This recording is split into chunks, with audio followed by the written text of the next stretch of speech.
Okay. Hi, everyone. Welcome to our session today about choosing an academic program or major and university. This is a big topic for students who are just starting making those decisions about what to study and where to study in the United States. And just to tell you a little bit about ourselves, we are Education USA, and Education USA is a US State Department network of over 425 international advising centers in 178 countries. And in Doha, we are based at the US Embassy, and we offer free and unbiased advising for students who are interested in studying in the United States. I'm Paula Masad. I'm one of the Education USA advisors, and I have with me Asil. Hello, everyone. I'm Asil Ogaila. I'm a member of Education USA team. Thank you so much for joining us. And please always feel free to share your questions anytime. Even if we don't answer them immediately, we'd answer them when we have the portion about Q&A. Most welcome. Thank you so much. Thank you, Asil. And also with us today from Ferris State University, we have Lisa von Reichbauer. She's the Assistant Director of the Office of International Studies, and she's going to be doing the presentation for us today. So welcome, Lisa. Thank you. Thank you for hosting me today. I'm very happy to join everyone today. Are you ready for me to begin the presentation or? Yes. We're ready. Okay, so perfect. So yes, my name is Lisa von Reichbauer, and I'm the Assistant Director in the Office of International Education at Ferris State University. We are located in Michigan, USA. So if you can see my screen right now, you can see this red, it looks like a mitten. We call it the Michigan mitten right here in the northern part of the United States. That is where we are located, and we're kind of located on the west side of the mitten here. And as you can see on a couple pictures here, you know, we're in kind of a smaller, quiet community with a lot of beautiful nature surrounding us. So I'm here to speak to you today a little bit about the idea of choosing a major in a program for a university. And so my background is that I have worked in international education for more than 20 years. I spent 12 years in the classroom teaching English as a second language to international students from around the world. I've taught students from over 50 different countries. And then the last 8-9 years, I've been working more in administration, working with all aspects of international education, from immigration to student advising to curricular collaborations, to coordinating an intensive English program. So over the years, I've had a lot of experience working directly with students. And so I'm just going to kind of share some things with you today that kind of give you a little perspective on you know, what is a good approach and a thought process when you're trying to choose a major to study and a university to join. So just some quick background, the university I work for in Michigan is a public university. There are 15 public universities in the state of Michigan, and we are one of them. Our niche is that we're very focused on career-oriented, hands-on, practical programs. And we have 12,000 students, and we do host international students from 40 different countries. We have over 180 different degree programs. We have competitive tuition rates and scholarship opportunities. So I'm going to speak broadly about the approach to choosing a major at a university in the United States, and then I'll be providing some examples from my university and other universities that I am familiar with. So today I'm going to focus on these key areas. Is one, first considering why are you going to university? And then again, why are you choosing to perhaps look at the United States as a destination? What skills do you need to develop as a young person who is moving into adulthood and looking at professional opportunities? So how do you develop into adulthood? How do you choose a major? And how do you choose a university? So as we first focus on this idea of developing skills and developing into adulthood, I'm going to speak about a few things that kind of provide some context for the decision-making process. So I'm going to begin by talking about, you know, why do people go to the university? You know, for many people, we're going to university because we want to expand our career options. We want to work in a career that is fulfilling, a career where we can earn, you know, a good income. And so there, you know, a lot of it is revolving around our career opportunities. And of course, to be prepared for that, we need to gain new skills. But most of us are doing this, again, as coming out of high school or in early adulthood, and we're trying to find our direction. You know, what do I want to be when I grow up is the big question. So that's all part of the college experience. And also for many of us, it's this idea of breaking out of our shell. Typically students who are interested in studying in a different country, you know, have some intrinsic motivation to, you know, expand their opportunities, to have an adventure, to learn new things. And so that's also part of the experience as well. And again, we're seeking, many of you are seeking this to do this in different countries because you want to see the world. You want to get involved. You want to develop a larger community. And why are we doing all of this? We want to live a happier and healthier life. So looking at those motivations and reasons for wanting to go to the university, you know, we want to use our knowledge of that and our understanding of ourselves to think about our decision-making process.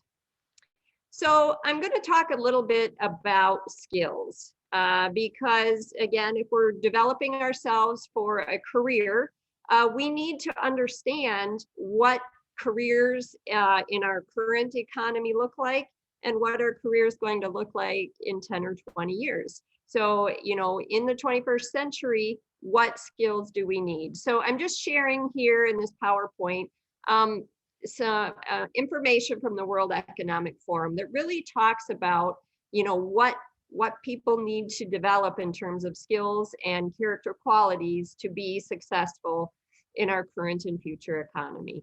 So obviously we have foundational literacies. This is the base knowledge that you need. You've been developing it in elementary, junior high, and high school, but you're going to expand on that in college. So literacy, you have to be a good reader. You have to be a good writer. Numeracy, you have to understand math.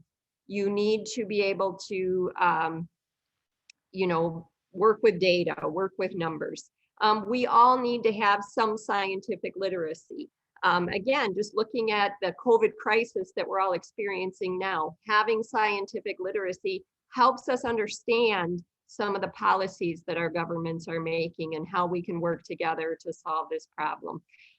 Computer and technology literacy, obviously that's extremely important and going to become more important.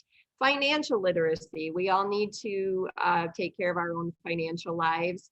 And then cultural and civic literacy, because we are a world community, and we all need to work together. But you also need to be competent in critical thinking and problem solving. And that's something that is developed over time. And it is really developed a lot in the university setting. And combining with that, we want to take the idea of creativity. In the United States, our university system is kind of founded on this idea of liberal arts education, and then stacking on that our focus on professional training and career preparation. But the liberal arts background means that you're going to experience learning in different areas, different fields of study, just to get some foundational ideas, because having a little bit of knowledge about a lot of different things helps you connect new dots, helps you be creative. So you need to be competent in thinking, competent in creativity, and competent in communication. So studying in a different country really will challenge your communication skills and help you build them and build your confidence. And as we all have understood, due to recent challenges, especially the COVID-19 crisis, we have to collaborate. You know, competition does have a place, but collaboration is something that is extremely important in our personal and our community lives. And then character qualities that help students be successful in university and careers is being curious. And typically students who are trying to get a degree in a different country are by nature curious because you're interested in leaving your home. Initiative, students who are taking the initiative to have a new opportunity. Persistence and grit is very important. Anybody who goes to college is going to feel like giving up at some point. And people who go to college in a different country might experience this feeling a little bit more frequently because you're out of your comfort zone. So being able to push through those hard times is important. Adaptability, of course, is important because you're working in a new country, new culture, new environment. So you have to learn to adapt. And then through this, you want to build your leadership skills so that when you get into your career or you work in your communities, you have the ability to take the lead and to demonstrate that leadership. And your social and cultural awareness are extremely important. And so any student who is seeking to study at the university, and especially in another culture, are building and developing those skills. So when you are choosing a major, choosing an experience, choosing a university, keeping these 21st century skills in mind and being very intentional about creating opportunities for yourself to develop these, this will put you on a path to be successful in your professional and your personal life. So as you're developing those skills, students typically do go through a developmental process. And I always, as an educator, I go back to the Chickering vectors. It's back from the 1990s, but it is a good understanding of how students develop. So you know what to expect as you move from, adolescence into adulthood and develop into a full person. You're developing competence. You are learning, as I said, competence in math, competence in finances, competence in communication. That's an important part of going to university. But the second point of managing emotions, this is something moving from adolescence to adulthood. It's normal for everybody to have to go through the process of learning to manage their emotions.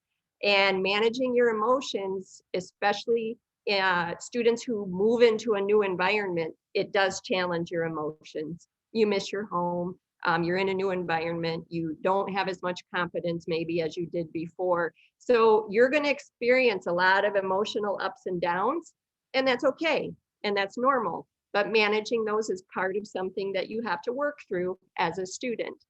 And so you're moving through autonomy, which means you're moving away from your family, learning to be an independent person, but you're also moving toward interdependence, where you're learning how your communities work together. You're building new networks, and how do you depend on those new networks? You're going to be developing new relationships. You're going to have new friends, perhaps a new partner. You're going to have new business colleagues, academic colleagues. So developing mature, healthy relationships is all part of the university experience, because you are establishing your own identity. Who am I? Who am I as an adult managing in this world? And what is my purpose? And then lastly, once you go through all these processes, you're going to have ups and downs, but the goal, and it takes years, is to integrate. Integrity means bringing this all together into a whole. So understanding the process that students go through in developing and growing up, understanding the skills you need to develop to be successful in our current and future economy, keeping all that in mind, reflecting on yourself, reflecting on this process, can be a good framework as you make your decisions about how to choose a major, and then how to connect that to choosing the best fit for you in terms of a university. So I just wanted to start out with that background as a framework to walk through the next things we're going to consider. Before I move in to the next section where we're going to talk about choosing a major. If you have any questions, go ahead and put it into the chat and I can answer those questions.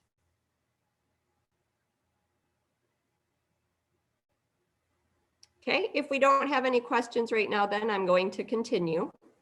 So when you are choosing a major, these are some of the things you want to really think about and consider. Maybe write it down. What are your interests? What are your personal values? What are your passions? And what are your abilities? If you kind of want to make a list of these things, you can maybe start to clarify which areas might be a good direction for you and which ones might not. Now, one thing I do want to caution you on is when you are considering abilities, I want you to remember that when you go to university, there are going to be some things that you are better at and you didn't think you would be.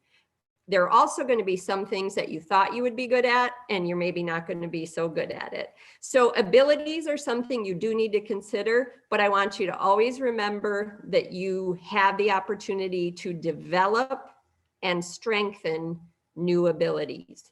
One ability that a lot of students tell me is I'm not good at math. And they want to choose a major that steers clear of math because they're not good at math. You can be good at math. It requires practice.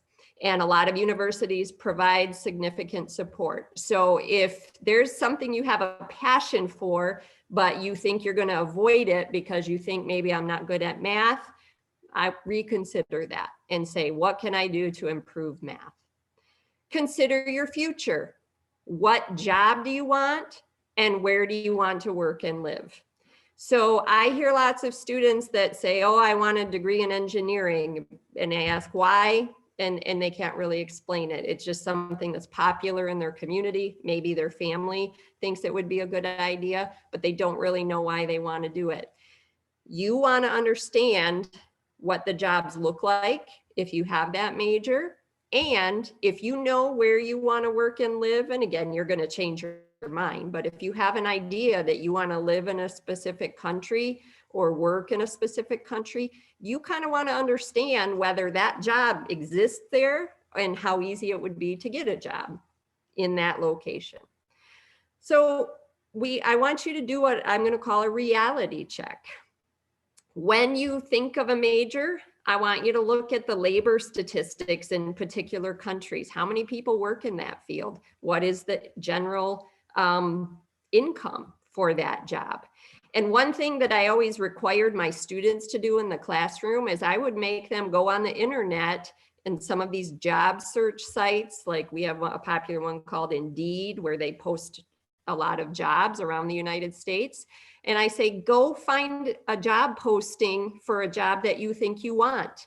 And I want you to look at what they require. I want you to look at what the job responsibilities are. And I want you to explore if that's a job you really think that you want.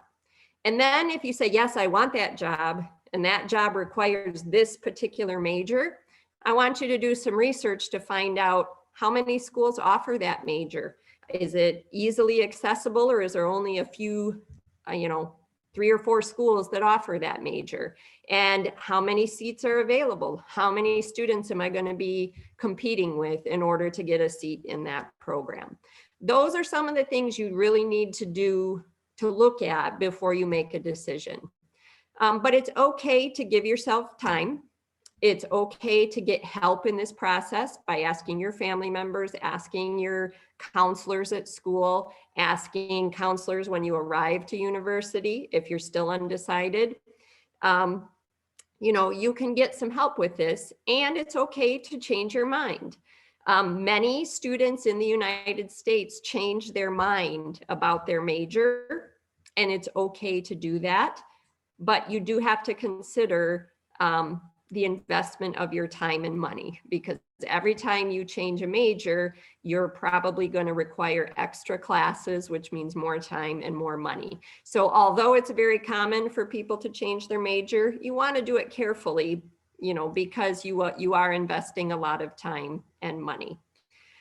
So as I said, the liberal arts concept, or what we call general education, is a focus in most US institutions and colleges. And what that means is, if I am going to major in computer engineering, I am going to take a lot of classes in computer engineering, but I'm also going to be required to take some writing courses. I'm going to be required to take a little bit of history, a little bit of social sciences like psychology or sociology. I'm going to be required to take courses in different areas. And why? It's that foundation of creativity, of getting knowledge in different areas to inform the whole person so that you can be creative in computer engineering. So understand that that is how our universities work, and use it to your advantage, because you're going to have those requirements in different areas. So use those requirements as a time to explore. You can explore through your general education requirements without losing a lot of time and money. So if you're going into college and you're not 100% sure about your major, that's okay, but just be smart about how you go through the process of deciding. And once you say, you know, yes, this is a major I'm passionate about, I think my skills and abilities align with it, I understand what my career options look like, and this is what I want to do, you want to make sure that you choose the right school. So the next slide I'm going to talk about is choosing the right school. But before I move in there, does anybody have any questions?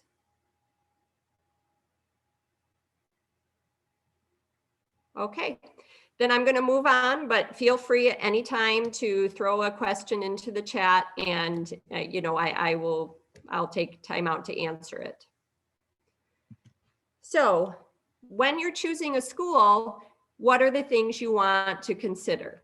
So it's important that you choose a school based on the program and major that you are interested in, more than just the name or the reputation of a school.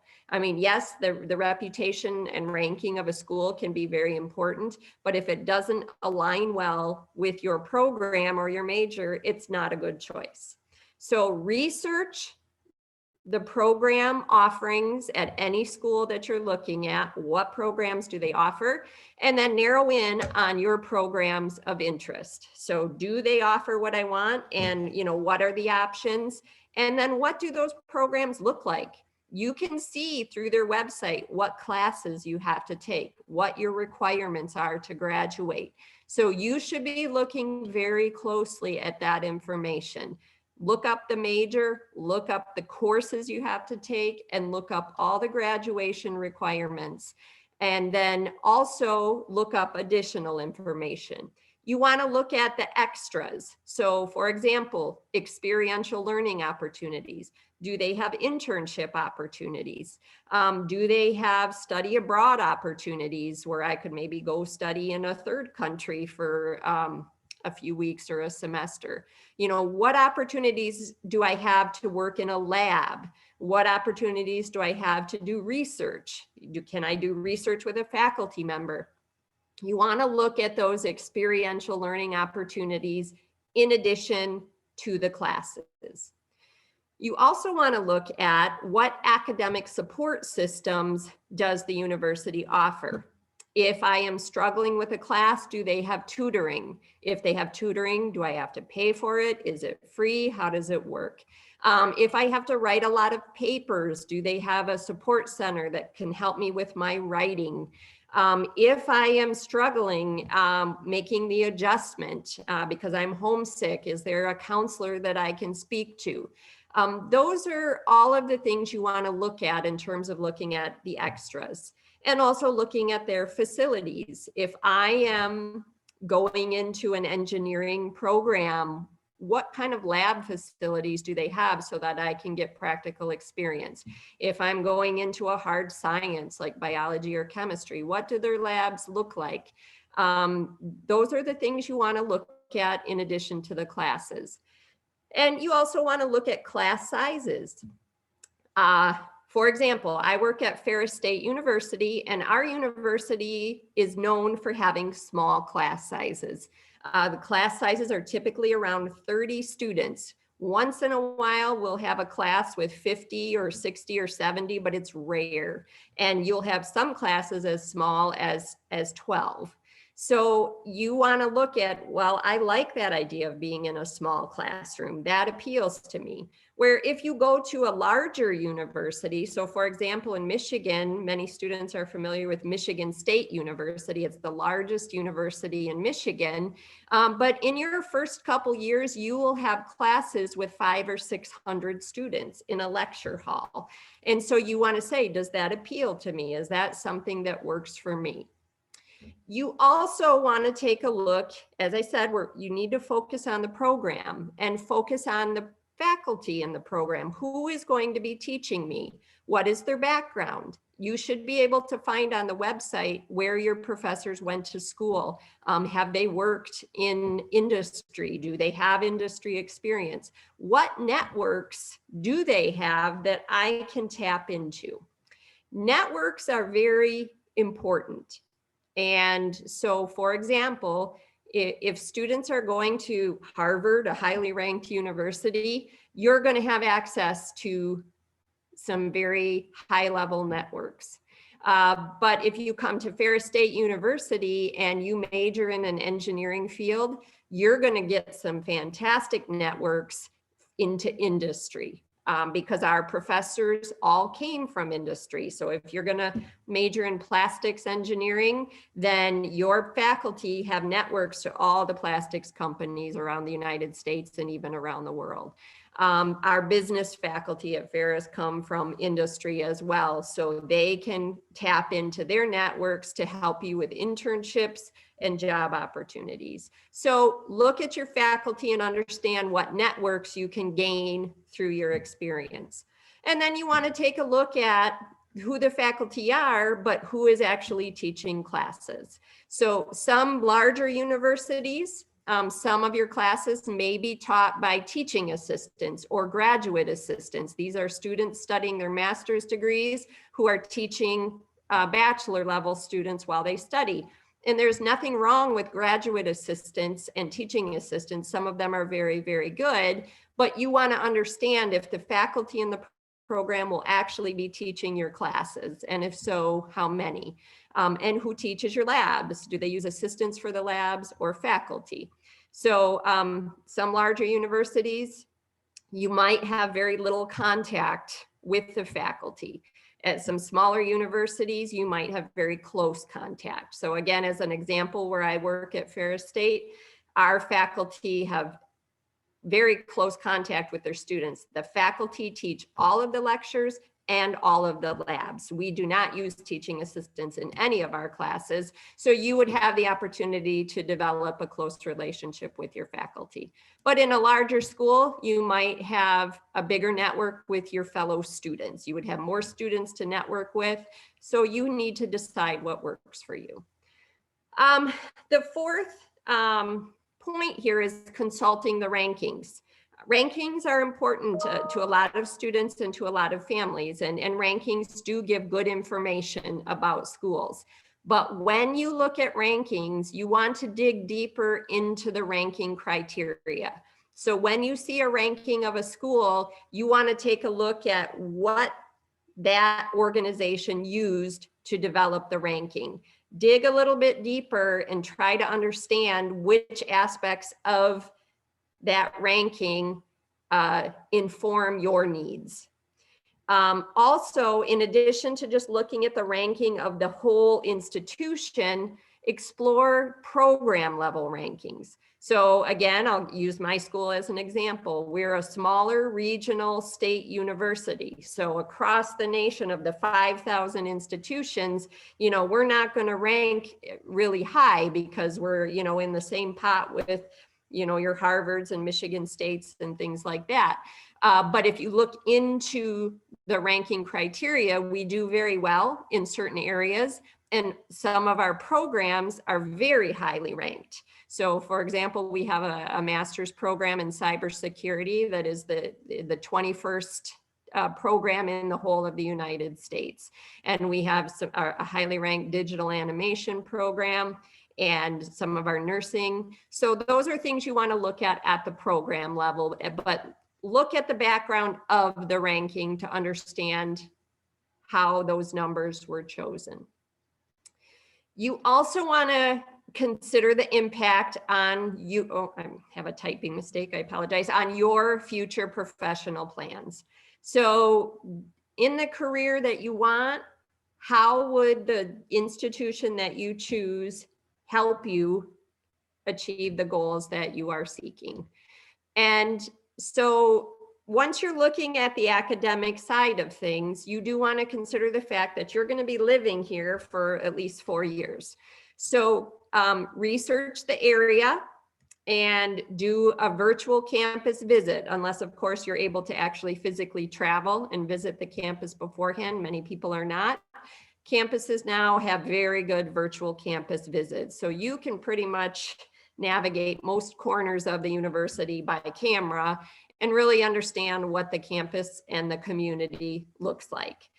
Safety is a big concern. So you want to take a look at, where the university is located, how it is situated, and does it feel like it's a safe community? So, so the university I work for, we've been in the top 10 safest campuses in the United States. That's always a good thing for students, to feel comfortable. And you can get the statistics, you can get information, but you want to check that out. You also want to look at wider campus life because university is an experience. It's not just your classes. So do they have student organizations that I can join that are aligned with my hobbies, my interests, my career goals? And how active are those organizations? Do I have opportunities for leadership within those organizations?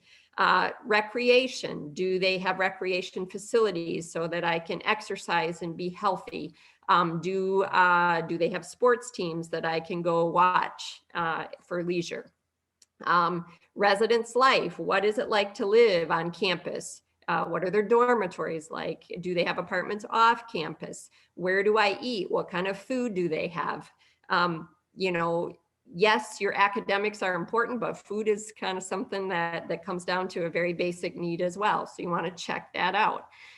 Do they have events and activities that I can attend, to enrich my experience and my life? Do I have opportunities to build networks and engage in the community? Those are things you want to explore as well. And then, of course, you want to consider your financial implications. How much do I have to spend? And then what is going to be my return on that investment? Do they have scholarship opportunities? If so, how much is that scholarship? And if I earn that scholarship, what is the remaining portion that I will have to pay for? And you want to consider that in the context of your future academic goals. If you are going to seek a bachelor's degree now, but in the future that you are going to want to do a master's degree and perhaps a PhD at some point, you do need to consider the cost of all of that and where it's better to spend more money or less money. So sometimes for students, they have this idea going in that I'm going to go to this highly ranked university. It's quite expensive, but that's okay because it's a good reputation. At the end of the day, if they really look at program, look at faculty, look at campus experience and cost of tuition, very, very often students might find that a lower cost option in a different location with a great academic program is a much better return on investment for them. So it's good to look past the reputation and the initial rankings and focus on the details of your specific needs. And then you also want to look at the university's culture. We have universities that are public universities. We have private universities, and some of those private universities might be oriented toward a particular religion or a different philosophy. So you want to understand the university that you're looking at. universities on their website, they will have their mission, and their mission says, this is what we do. And they'll have a vision statement that says, this is what we want to become. And then they often have their core values. These are the 5 or 6 core values that are important to our community. Now, the mission, vision, and core values don't tell you everything about a university, but it can give you some decent insight into, you know, what their purpose is and how they approach their philosophy toward education. So those are the things you do want to consider when choosing a school. And, you know, it's a process. You need to take the time. You need to set time aside, sit alone, start writing down your list, start reflecting on yourself, and making the best decision for you. So you want to choose one that is the best fit for you, not what you think is the best university. The best university may be the best university, but maybe not for you.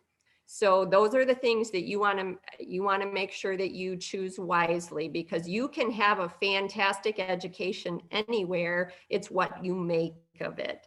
And you need to understand the opportunities, and within that environment, what is my ability to achieve for me, what my goals are within that environment.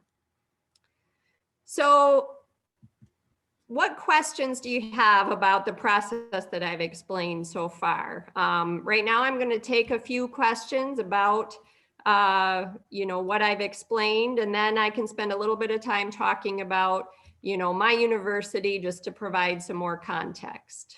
Any questions? Thank you. Thank you, Lisa. We do have a couple of questions. Sure. You know, I really appreciate how you explained to do that first, that self-reflection, and then turn and apply that to searching for that best fit university. We have, Boris is asking about the cultural experience, and I know you're going to speak a little bit more specifically about Ferris State, but he's wondering how's the cultural experience at Ferris different from other universities? He's been to Indiana and Alabama, and wants to know what Michigan has to offer. So I think you're going to touch on that a little bit, and he's thanking you for the presentation. But also we have a question about a student who's interested, looks in doing a double major. It says, if a student studies accounting, can he or she also do study sciences? So I don't know if you want to touch on that topic. Okay. Sure. So let me start on I'll address that topic first about a double major, and then I'll go into kind of talking about the culture. And then if I don't answer those questions fully, you know, you can follow up. But yes, choosing a major is important. And yes, students can do a double major. And it is possible and actually very common for students to choose a major from one area like accounting and then do a double major in a completely, you know, different college, a different approach. So a hard science or perhaps a social science. So that is very common. One thing that you do need to consider if that is what you're trying to do is that will be another point of finding your best fit, because you want to look for obviously good programs, but at the same time, you want to look for a university structure that helps you finish those 2 majors in the shortest amount of time. Because some universities are very structured in their majors. And so to double major, depending on the structure, you might have to almost complete one first and then add the other one on, which is going to take more time and money. Others provide more flexibility where you can commingle those requirements more easily and finish a little bit sooner. So you need to look at the areas you're considering the double major, the school you're considering doing at, and then asking those questions. How long is it going to take me? How much money is it going to cost? So yes, you can definitely do that, but you do need to ask a lot of questions. I'll give an example from my university. If you were going to do accounting and then wanted to add on a hard science, you could do that. And accounting provides more flexibility than the sciences. So you need to structure your science major and then work in your accounting along with it to get it done as quickly as possible. But if you were going to do science and engineering, you would probably have a very difficult time doing that at our institution, and you would probably have to finish your engineering degree and then come back and add on your science major, which is going to take more time. Okay, and then I think Boris had the question about culture. So as I said, Michigan has 15 public universities and many private universities. And our university at Ferris State is in a more rural area. So we're in a community of about 10,000 people, and our university is about 10,000 students. So when class is in session, the size of the community doubles. So, however, we are fairly close to Grand Rapids, which is the second largest city in Michigan. So I would say comparatively, our culture is friendly. A lot of students who have experienced going to school on the East Coast and in other areas would say that it is very friendly. The community is very welcoming, and they have opportunities to meet people. So it is a friendly community, and it is kind of I guess a more relaxed atmosphere. So for example, sometimes when students are going to university in Alabama or in the South, they might go to campus and see that everybody is dressed up very professionally for school, and they walk around campus dressed up and professional. But then maybe when you come into Michigan and go into university, you may possibly walk into class in the morning with students who appear to still be in their pajamas. So the environment is a little more laid back and it's friendly. And then, as I said, our campus is more rural, so it's safe, quiet, a lot of nature, lots of green areas. So some of our students love that. Most of our students find it to be a home away from home. They miss the community. I see them happy to go on spring break. And then on Facebook, by the end of the week, they're ready to be back home in Big Rapids. But there are some students that enjoy it a little bit less because they're used to a big bustling city. So if you really love the city life, our university campus might not be, your favorite choice, but many students love the smaller community. Thank you, Lisa. Welcome, Abdul Rahman. Nice to see you, sort of here. And Abdul Rahman is a U.S. alumni, and Okay. he has a question about Ferris State University. He's asking about the cybersecurity major. Yes. What do you think of this major in general? So you said that's one of the most popular majors. Yeah. So we have cybersecurity. The name of the program is Information Security and Intelligence, and we have it at the bachelor's level and at the master's level. And within the state of Michigan, it's the only cybersecurity program that's fully accredited. It's accredited by ABET, and ABET is often an accreditor of engineering type programs, but they are now accrediting cybersecurity programs, and we're one of the first. We're also accredited by the National Security Agency, by the NSA, and so it is a wonderful program. The program is designed at the master's level.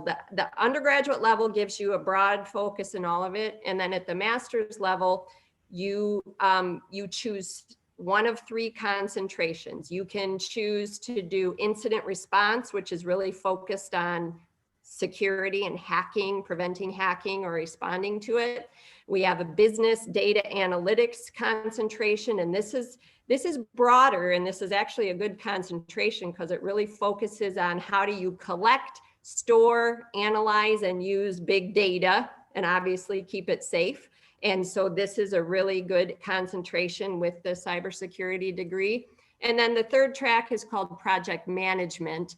And this is where, you would learn more leadership skills, where you would be perhaps leading a team who's implementing a new software security software project within a large company.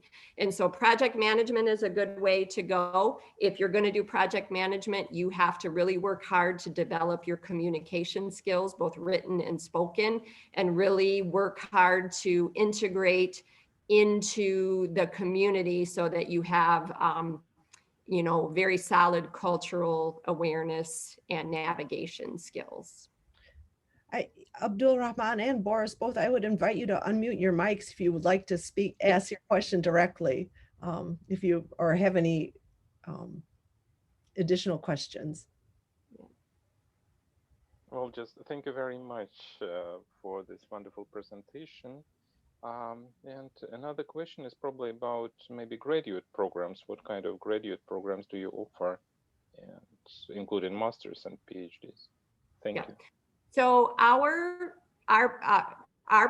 university focuses primarily on bachelor degrees, and then we have some very specified master's and doctoral level degrees.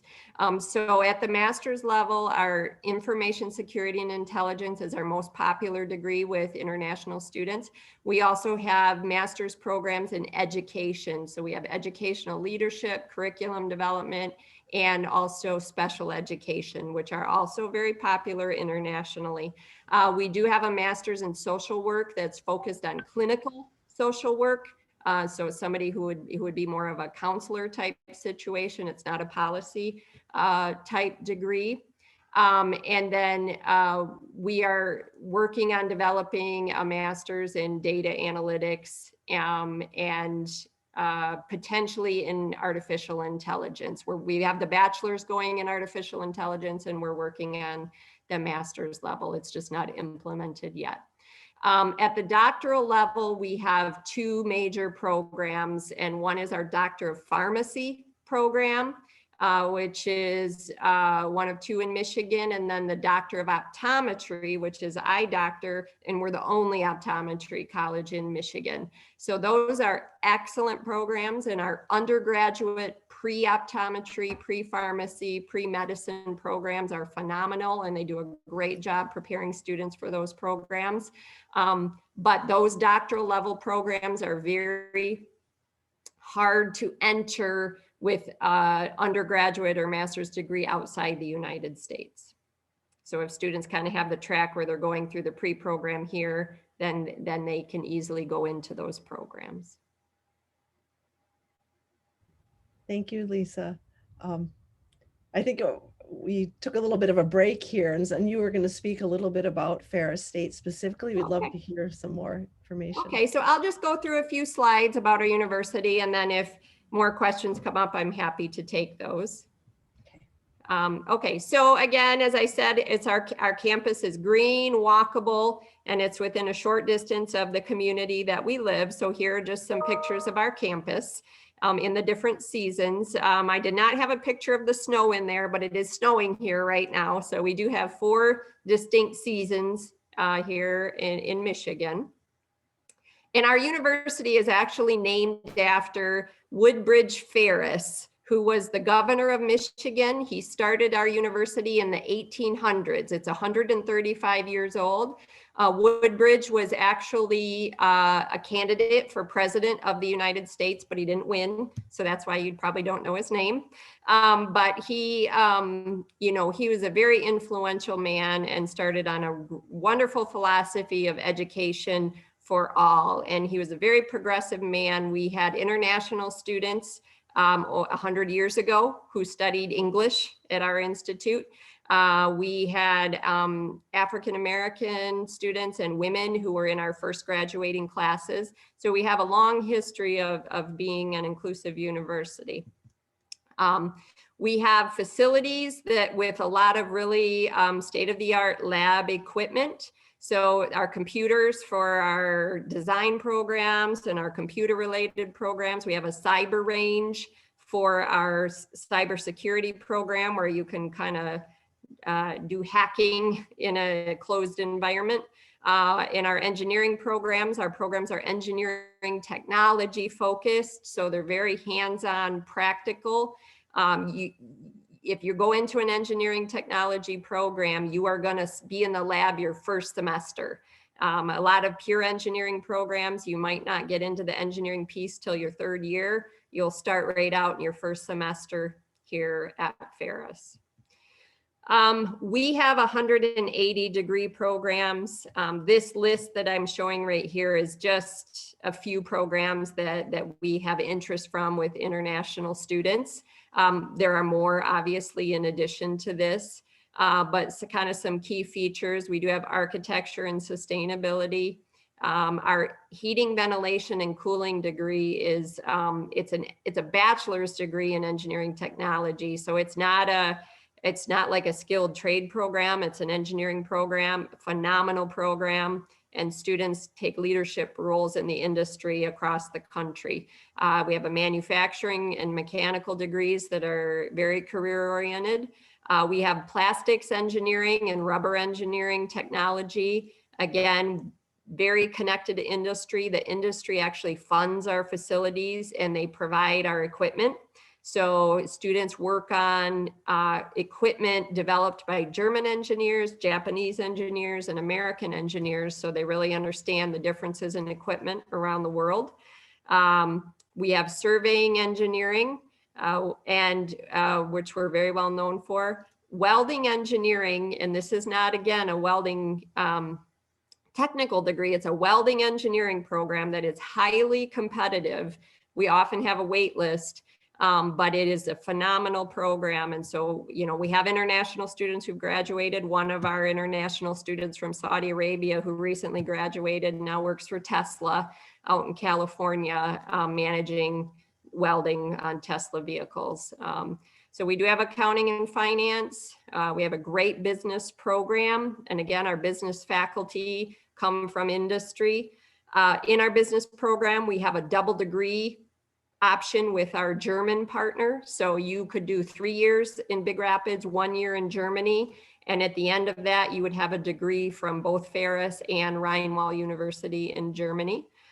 Data analytics, computer information systems and technology, information security and intelligence. And we do have some niche programs like music and entertainment business, focusing on the music industry. And we do have a pro golf management and pro tennis management program. And so the pro golf management program is you're learning how to manage a golf course. But in order to graduate from the program, you have to be a good golfer. So you have to pass and have a low handicap in golf. And that's one of the few programs in the nation. And it's accredited by the PGA in the United States. So we have some very niche programs. Internships are a big part of our university culture. So most programs require internships, and the ones that don't, internship is an option. So students who want internships, it's a big part of our academic culture at Ferris. And then we do offer scholarships to undergraduate students. We unfortunately are not able to offer scholarships at the master's and doctoral level, but at the undergraduate level, we have scholarships between $1,500 per year up to $10,000 per year, and that's renewable for 4 years. And we decide on scholarship awards based off of GPA converted to the US system and your performance on a test score. So it could be the TOEFL test, IELTS test, the SAT, ACT if you take that. Many students don't. And we are now accepting Duolingo. So based on the combination of your GPA and your test score, scholarships are automatically awarded. You don't have to do any extra application. So upon admission, we will give you admission to a particular program and then let you know at that point what level of scholarship you do or do not apply for. And so our tuition costs are competitive. So for example, if you want to estimate 1 year of cost, which is total tuition, total housing, total meals, and extra expenses, we estimate about $28,900 per year. About $20,000 of that is tuition. So if you did get the $10,000 scholarship per year, that would cover about half of your tuition. And so that's just some basic information about our university. But as I said, we have small class sizes. Our faculty come with great industry connections, and our faculty teach all of our lectures and labs. And our programs are very focused on career-oriented, hands-on practical training. So we're not a research, I mean, there is research going on at our institution, but we're not a research intensive institution. We're a teaching institution. And so the programs and the style and the community that we offer are very attractive to many, many students who have a wonderful experience. And sometimes we're not a fit for other students. They're looking for other choices. But we are happy to talk to any students about what we offer, and you know, if and whether we can help you determine whether Ferris is a good fit for you. Okay. Thank you, Lisa. Great information for students who are interested in studying in the United States. I think one thing that you spoke about that really resonated with me was when you were talking about doing the self-reflection, and that's, you do have the ability to develop and strengthen new abilities, especially with that fear of math. I mean, that spoke to me that if there is a program that you're interested, you're passionate about, but maybe those math courses strike fear in your heart, that those are skills that you can strengthen with practice, and that there is support available for students on campus. But again, doing that honest reflection about your abilities, knowing that you can grow and change. And recognizing that it's okay to admit that you have a weakness there. You know, when I was 18 and I went into college, I thought I was supposed to already know everything. And, you know, so I didn't feel comfortable admitting that I maybe needed help with this. And so having that humility is very, very important, because the universities provide a lot of support, but if you don't ask for it. That's for sure. That's for sure. There's one question here. It says, any training or courses for international medical students? I know you said you have some medical programs. We do have a College of Health Professions. And so we do have programs in dental hygiene, nuclear medicine, nursing, healthcare systems administration, public health, radiography. So we do have a lot of health related programs. And then, as I said, at the doctoral level, we have pharmacy and optometry. We do have a very, very good pre-medicine program. But if you're an international student and you're interested in going into the medical field to become a medical doctor, that's a different story. There's a lot that goes into that decision in the United States. And if that's something that you're kind of curious about, you're welcome to send an email to international@ferris.edu. You can say, attention, Lisa. And I sit down with students quite a bit and talk them through this, because it's a complex option. And so we get a lot of questions about that because of our pharmacy and optometry programs, you know, so I will, and I'll be very honest with you about, you know, what path you may or may not want to choose in that route in terms of your investment. Especially if they want to consider medical school in the United States. Exactly. It's very complex, Asil, did you want to ask anything? Thank you so much. We shared almost many of the questions. And in fact, I shared some of the questions that we had today in some of the sessions we had with some students. You tapped into the idea of financial aid or scholarships. So maybe some more information, how can students apply for scholarships? Because some students ask, like, shall I do the application process and then ask for financial aid, or shall I do it hand in hand, or let's say together? So what's your advice concerning this? So I think it depends. I think it's going to be very important to kind of explore through the university website or through their, and maybe contacting their international office directly and getting advice on what that process is. Because schools fund financial aid and scholarships in different ways. So the example I gave about Ferris is purely merit-based. We don't consider financial need. It's if you've earned that GPA and that test score, then you get the scholarship, and we don't ask about your financial need. American students can apply through an application form connected to the US government called FAFSA that qualifies them for financial loans and grants through the US government, but you have to be a citizen or a permanent resident to qualify for that.